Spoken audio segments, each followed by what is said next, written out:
Praise lord. మీ అందరికీ వందనాలు. ప్రియమైన దేవుని బిడ్డలారా, దేవుని వాక్యం సెలవిస్తుంది.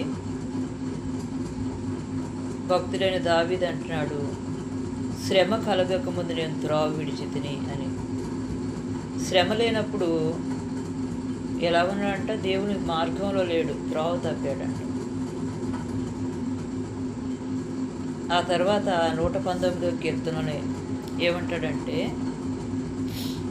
శ్రమ నుండి ఉండటం నాకు మేలాయను అంటున్నాడు. శ్రమ ఎందుకు వచ్చిందంటే ఆయనకి మేలుగా మార్చబడింది. ఆ శ్రమ రావటం, శ్రమ వచ్చిన తర్వాత శ్రమ ఎలాగ మార్చబడిందంటే మేలుగా మార్చబడింది.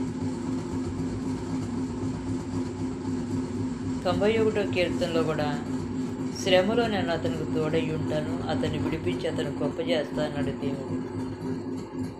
శ్రమలో దేవుడు తోడుగా ఉంటాడు, నిన్ను విడిపిస్తాడు, గొప్ప చేస్తాడు. Praise the Lord. శ్రమ వచ్చినప్పుడు దేవుడు లేడనుకోవద్దు, దేవుడు నీకు తోడుగా ఉంటాడు. శ్రమలోనే అతను తోడై ఉంటాను, విడిపించి గొప్ప చేస్తాడు దేవుడు.